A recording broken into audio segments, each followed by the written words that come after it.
Hello दोस्तों, I am Vijay Kumar and student of Shri Krishna medical college. दोस्तों, आज मैं आपको एनसीईआरटी का एक बहुत ही ज़्यादा इम्पोर्टेंट चैप्टर का नाम है न्यूरल कंट्रोल एंड कोऑर्डिनेशंस, जो क्लास 11th का 21वां चैप्टर है।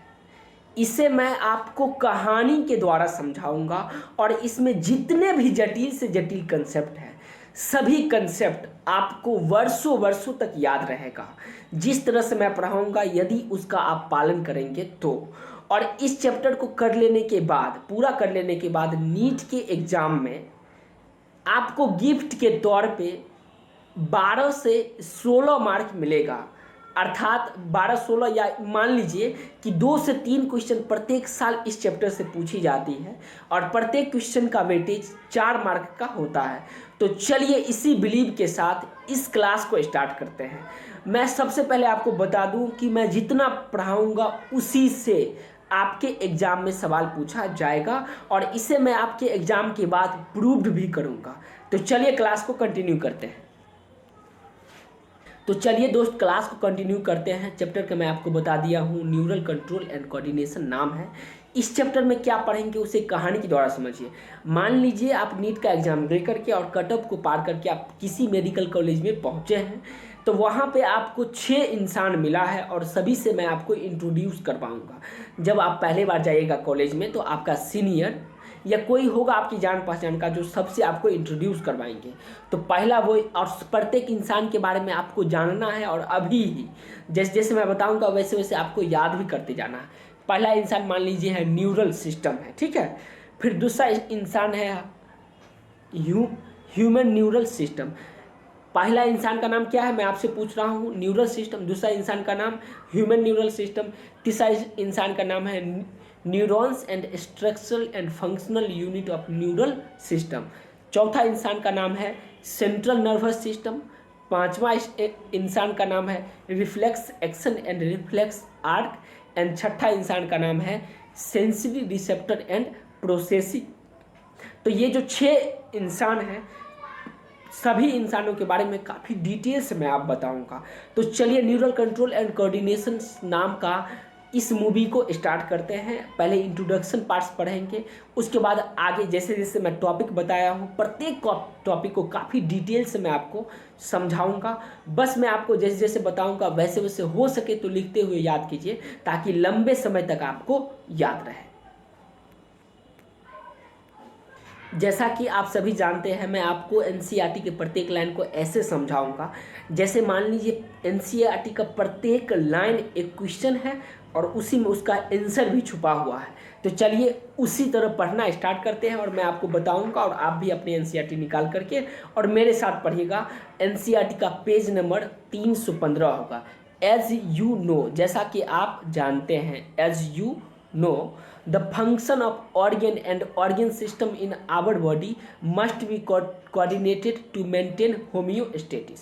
जैसा कि आप सभी जानते हैं, ऑर्गन या ऑर्गन सिस्टम का फंक्शंस जो हमारे बॉडी में होता है वो कोऑर्डिनेटेड होती है और मेंटेन करती क्या, होम्योस्टेटिस को। तो पहला सवाल यही पूछा जाएगा कि हमारे बॉडी में या न्यूरल कंट्रोल एंड कोऑर्डिनेशन में किसके बारे में पढ़ेंगे, तो बोलेंगे ऑर्गन एंड ऑर्गन सिस्टम के फंक्शन के बारे में पढ़ेंगे।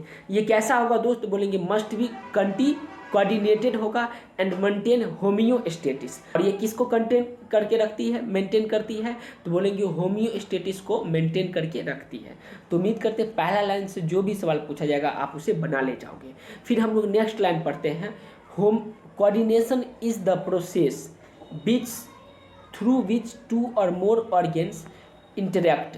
कोऑर्डिनेशन एक प्रकार का फंक्शन है जिसके अंतर्गत 2 या 2 से अधिक ऑर्गन आपस में इंटरेक्ट करती है and complement the function of one another, और एक दूसरे के फंक्शन को कंप्लीमेंट करती है। उदाहरण के तौर पे समझिए आप मेडिकल कॉलेज में पहुँचे।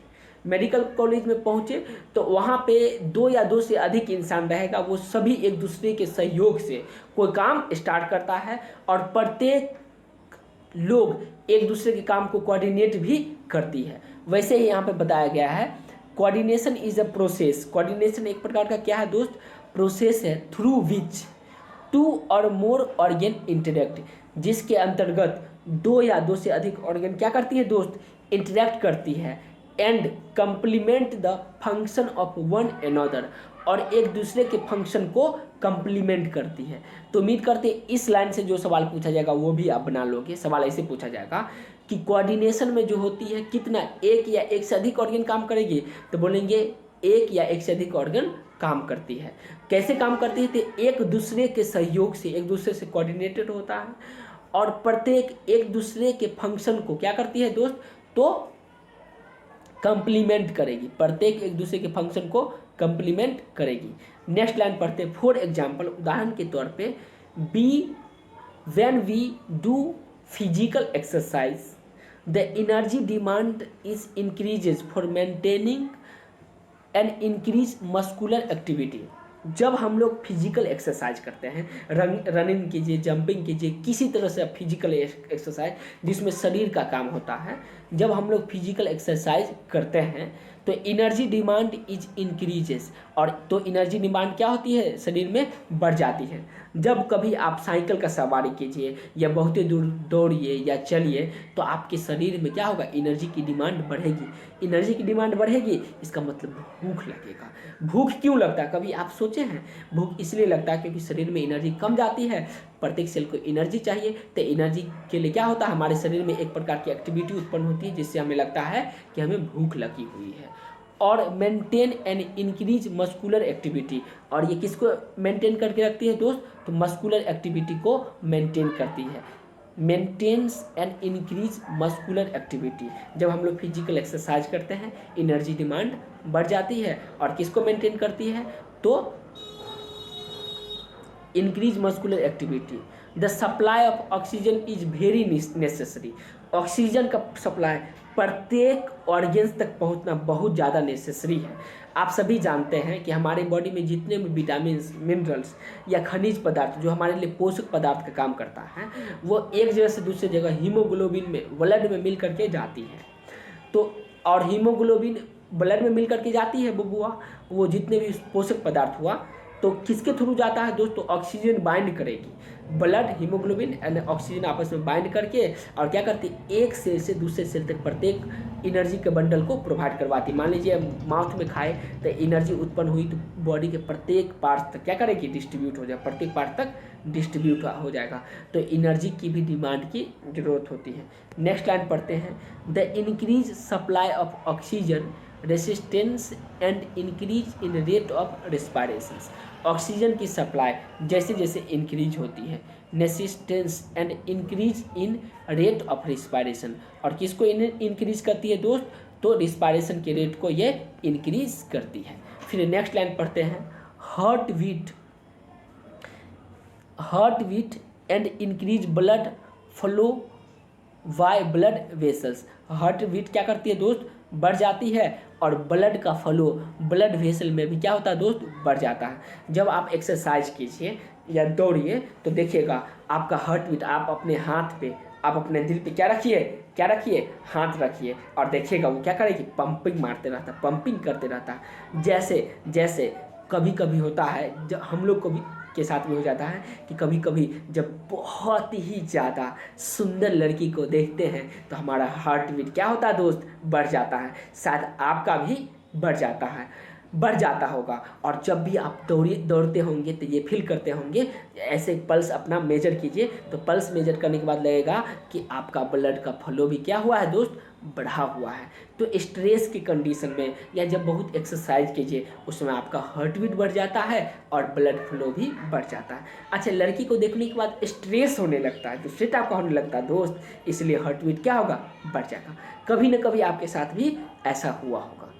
अच्छा, लड़की अगर देख रहे होंगे तो आप लड़का कीजिए, और लड़का देख रहे होंगे तो लड़की का एग्जाम्पल समझ के, और इसका बस एंजॉय करना दोस्त, रियलिटी से उसका कोई लेना देना नहीं है। बस टॉपिक पे आकर के मैं टॉपिक को आसान बनाने के लिए ये सब एग्जाम्पल आपके लिए लेकर के आता हूँ। नेक्स्ट पढ़िए। When physical exercise is stop, जब फिजिकल एक्सरसाइज हम लोग स्टॉप कर देते हैं, मतलब आराम से एक जगह आकर के और बैठ जाते हैं। एक दोहा सुने होंगे, पहले पहले ससुराल जब गेलू दूध दही से खूब नहेलू। मतलब पहले पहले जब ससुराल जाता है तो बहुत ही ज़्यादा मानदान होता है, कभी यहाँ कभी वहाँ, कभी यहाँ कभी वहाँ, कभी यहाँ कभी वहाँ करते रहता है दूल्हा। और जब दूसरे तीसरे चौथे पाँचवें बार पहुँच जाता है तो उसका उतना ज़्यादा वैल्यू नहीं रहता है। तो बेचारा किसी एक जगह जा कर के बैठ जाएगा, एक जगह बैठ जाएगा तो उसकी हार्ट बीट और ब्लड का जो फ्लो होता, बताइए घटेगा कि कमेगा? बिल्कुल सही सोच रहे हैं आप दोस्त, कम जाएगा। ब्लड फ्लो क्या होगा? कम जाएगा। मतलब एवरेज तो रहेगा, लेकिन एवरेज से जो ज़्यादा हो जाती है वो आके नॉर्मल हो जाएगा। देखिए, when physical exercise is stop the activity of nerves की activity of nerves, lungs, heart and kidney gradually return to their normal condition.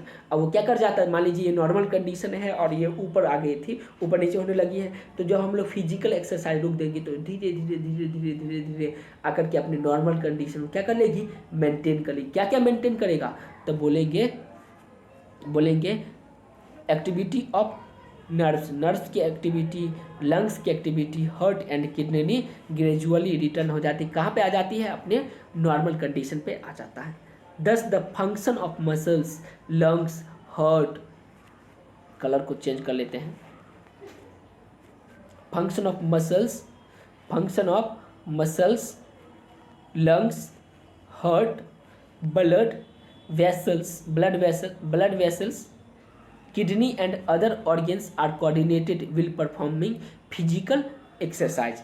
दोस्त, जब हम लोग फिजिकल एक्सरसाइज करते हैं उस समय ये सब का फंक्शंस, जैसे मसल्स का फंक्शंस, लंग्स का फंक्शंस, हार्ट का फंक्शंस, ब्लड वेसल्स का फंक्शंस एंड किडनी का फंक्शन जो होता है, other organ are coordinated will physical exercise के समय ये सब का फंक्शन को अदर ऑर्गन क्या करती है? एंड अदर ऑर्गन्स ये सब क्या करती है?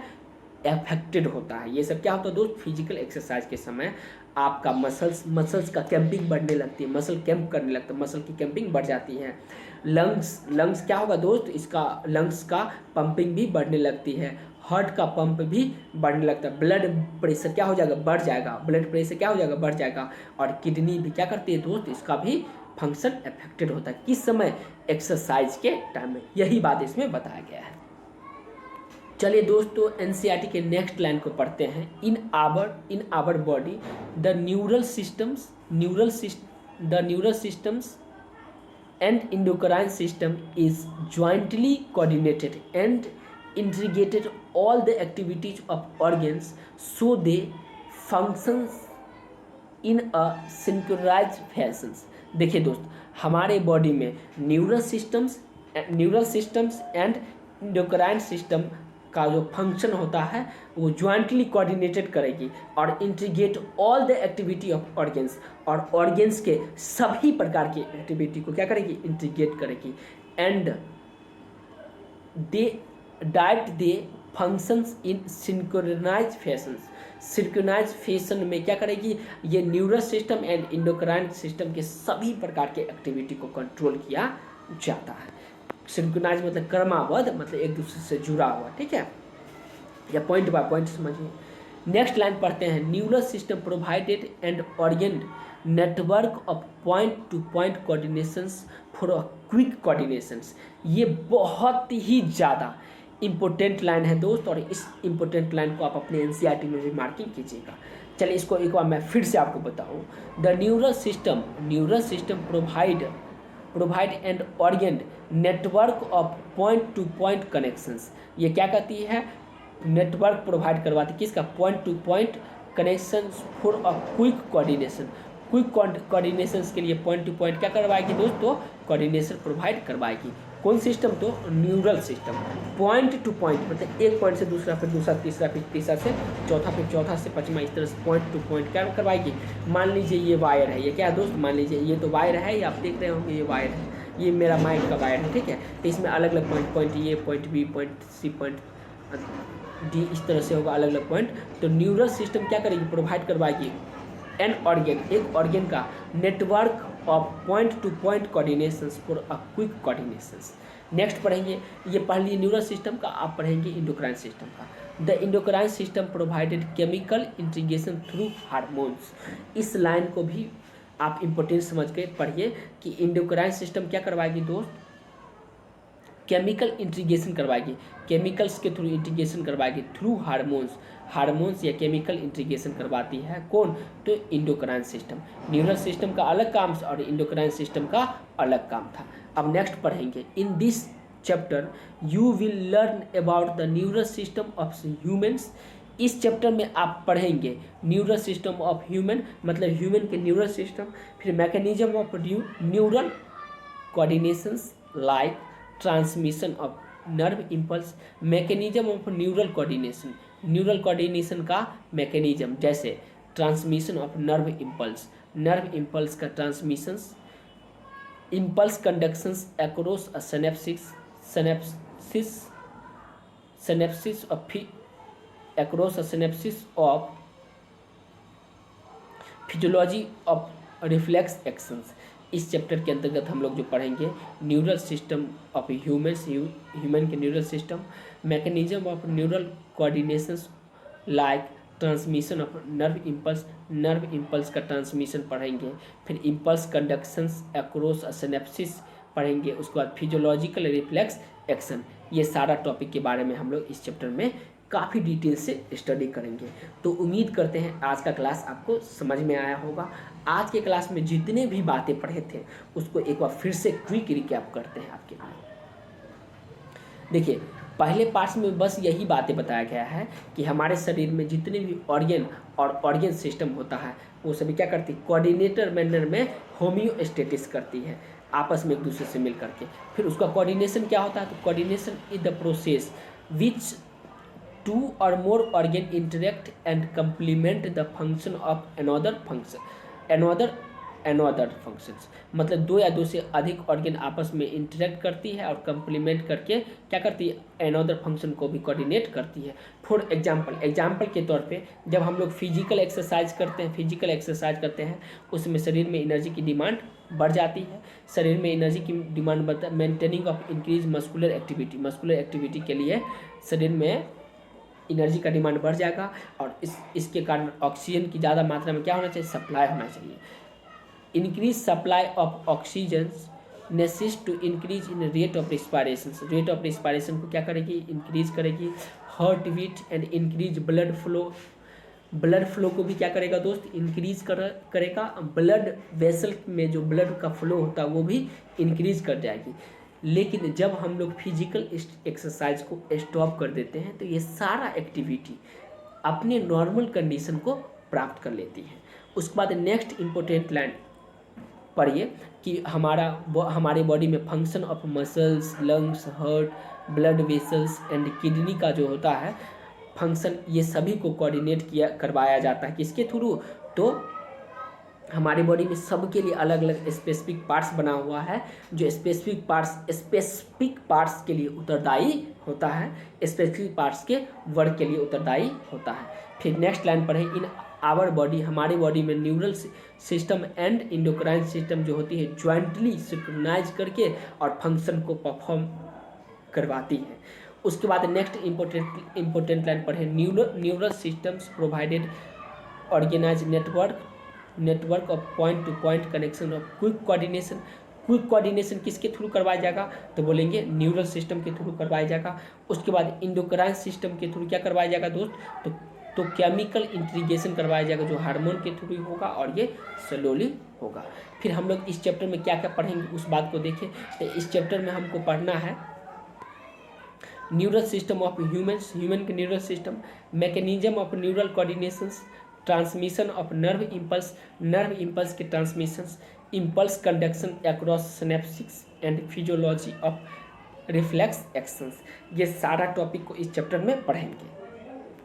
दोस्त, आज का वीडियो आपके लिए गेम चेंजर साबित होगा नीट के एग्जाम में। बस अपने टीचर पर बिलीव करके ऐसे ही पढ़ते रहिए और हमें पूरा उम्मीद है कि आप नीट के एग्जाम में जाकर के धूम मचाइएगा। वीडियो अच्छा लगा तो लाइक कीजिए और चैनल को सब्सक्राइब कीजिए ताकि इसी तरह का वीडियो आपको मिलते रहे। और तब तक खुश रहिए और खुशियाँ फैलाते रहिए। फिर मिलते हैं किसी नेक्स्ट वीडियो के माध्यम से। धन्यवाद दोस्तों।